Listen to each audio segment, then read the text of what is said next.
السلام علیکم دوستوں. آج ہم ہمارے مسلم سماج کے اندر ایک بہت بڑی جو کریتی پھیلی ہوئی ہے اس پہ بات کریں گے، اور وہ کریتی ہے برادریواد کی.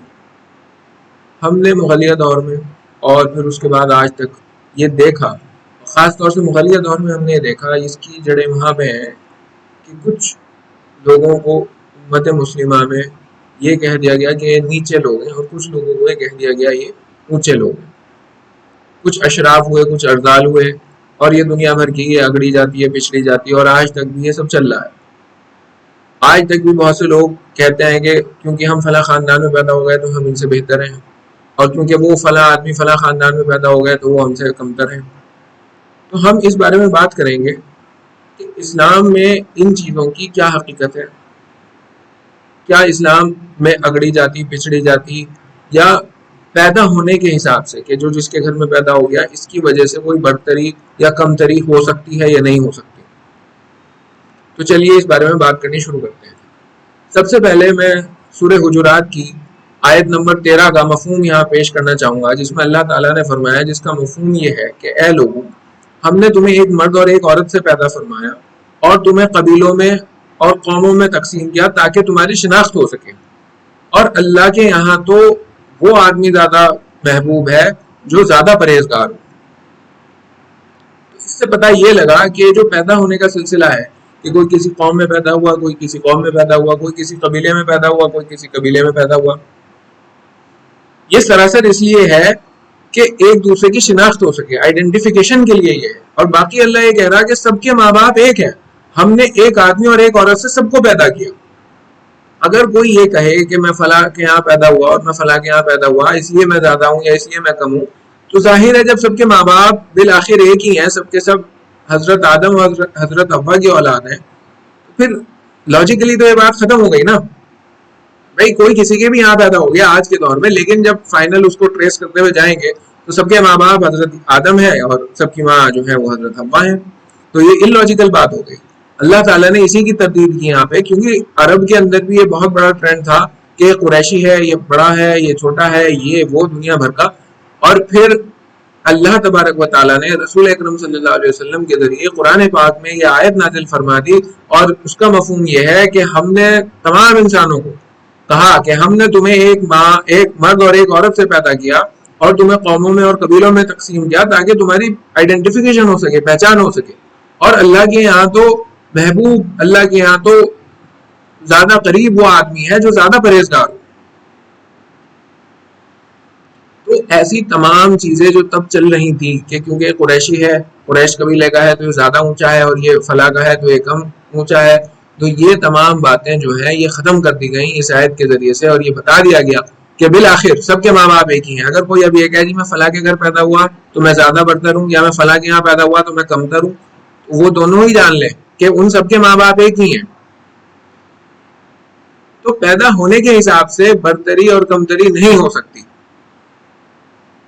دوسری بات، حجت الوداع کے موقع پر رسول اکرم صلی اللہ علیہ وسلم نے جو تاریخی خطبہ دیا تھا اس میں آپ صلی اللہ علیہ وسلم نے کل انسانیت کے لیے پیغام دے دیا تھا. تاریخی الفاظ یہ تھے جن کا مفہوم یہ ہے کہ کسی گورے کو کسی کالے پہ کوئی فوقیت حاصل نہیں ہے، کسی کالے کو کسی گورے پہ کوئی فوقیت حاصل نہیں ہے، کوئی عرب کسی اجمی سے بہتر نہیں ہے، اور کوئی اجمی کسی عربی سے بہتر نہیں ہے. اور اللہ کے یہاں جو زیادہ تقوی والا ہے وہ اللہ کے زیادہ قریب ہے. کیا بتایا کہ اگر کوئی عربی ہے تو وہ کہے جی میں عربی ہوں، میں زیادہ بہتر ہوں. نہیں، کوئی عرب کسی غیر عرب سے بہتر نہیں ہے، اور نہ ہی کوئی غیر عرب کسی عرب سے بہتر ہے، اور نہ ہی کوئی کالا کسی گورے سے بہتر ہے، اور نہ ہی کوئی گورا کسی کالے سے بہتر ہے. آج امریکہ کے اندر کالے گوروں کی کتنی لڑائیاں ہیں، اور ان کے پاس اس کا سولوشن ہی نہیں ہے. اور رسول اکرم صلی اللہ علیہ وسلم کی تعلیمات یہ ہیں کہ کوئی کالا کسی گورے سے بہتر نہیں، کوئی گورا کسی کالے سے بہتر نہیں، کوئی عربی کسی اجمی سے بہتر نہیں، کوئی اجمی کسی عربی سے بہتر نہیں. اور اللہ کے یہاں تو سب سے زیادہ محبوب وہ ہے جو زیادہ تقوی والا ہو، جو زیادہ اللہ کے حکموں کو ماننے والا ہو، اس کے اکارڈنگ چلنے والا ہو، وہ زیادہ اللہ کے قریب ہے.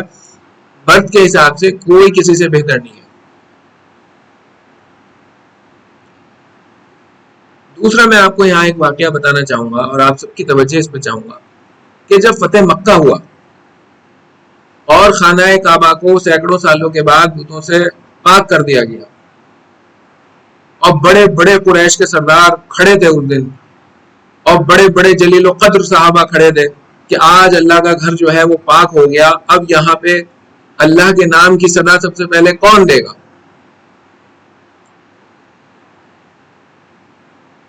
جو مشرک تھے قریش کے سردار وہ بھی موجود تھے، جو مسلمان تھے بڑے بڑے جلیل و قدر صحابہ، ابو بکر، عمر،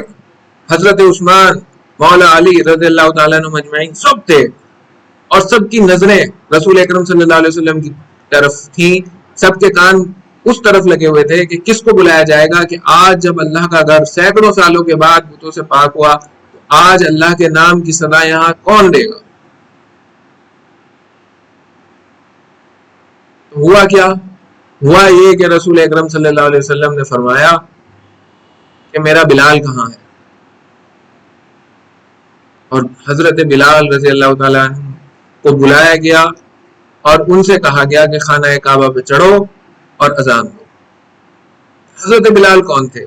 حضرت بلال غلام تھے، ان کا رنگ کالا تھا، ان کے ہونٹ موٹے تھے،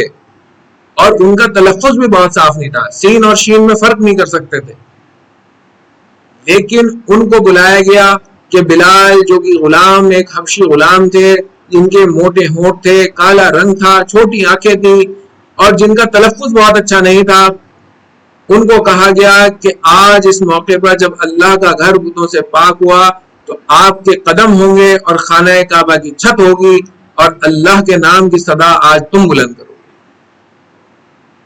کیا سکھایا گیا؟ کہ بڑے بڑے سب کھڑے تھے، لیکن حضرت بلال کو بلایا گیا اور بتایا گیا، اس سے ایک میسج دیا گیا کہ بھلے ہی حبشی غلام تھے، بھلے ہی ان کا رنگ کالا تھا، بھلے ہی ان کے ہونٹ موٹے ہیں، بھلے ہی خوبصورت نہیں ہے، لیکن اللہ کے یہاں وہی زیادہ قربت کے حامل ہے جو زیادہ تقوی والا ہوگا۔ اور دوسرا اس میں جو ہے میسج یہ تھا کہ اسلام کے اندر غلاموں کا بھی مرتبہ کتنا بڑا رہا، جو غلام پہلے تھے ان کو کتنی عزتیں دی گئی۔ لیکن افسوس یہ ہے کہ ہمارے معاشرے کے اندر آج تک بھی اسلامی تعلیمات کے بالکل برخلاف چیزیں چلی آ رہی ہیں۔ ہمارے یہاں چل رہا ہے کہ فلاں بڑی برادری، فلاں چھوٹی برادری، کیا ہے یہ؟ اسلام کو ماننے والوں کو اگر وہ ان چیزوں میں ملوث ہیں تو اس سے توبہ کرنی چاہیے۔ اسلام کے اندر اس کا کوئی بھی گنجائش، کوئی بھی جگہ اس چیز کی نہیں ہے کہ کوئی اپنے آپ کو بڑا سمجھے، دوسرے کو چھوٹا سمجھے، اپنے کو چھوٹا سمجھے، دوسرے کو بڑا سمجھے۔ جب آپ نے ایک بار کلمہ پڑھ لیا لا الہ الا اللہ محمد الرسول اللہ صلی اللہ علیہ وسلم، تو پھر بڑا یا چھوٹا یا اللہ کے قریب اپنے تقوی کی بنیاد پہ ہوں گے، پیدا ہونے کی بنیاد پر نہیں ہوں گے۔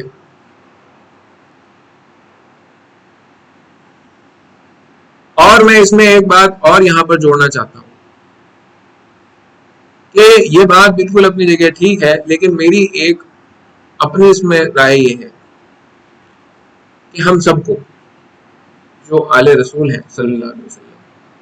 جو ان کی اولاد ہیں، ان کا احترام کرنا چاہیے۔ اس کا یہ مطلب نہیں ہے جو میں نے پہلے کہا کہ ان کا احترام نہ کیا جائے۔ اخلاقی طور پر ہم سب کی ذمہ داری ہے کہ رسول اکرم صلی اللہ علیہ وسلم کی جو اولاد ہے ان کا احترام کرنا چاہیے۔ انہی کے وسیلے سے ہمیں دین ملا، ان کے بڑوں نے قربانیاں دی، کربلا میں اپنے سر کٹائے، تب جا کے دین یہاں تک پہنچایا۔ باقی جو کہا میں نے، اللہ تعالیٰ اس میں اگر کوئی غلطی ہے اسے معاف فرمائے، اور ہمیں سب کو کہنے سننے سے زیادہ عمل کی توفیق عطا فرمائے۔ آمین۔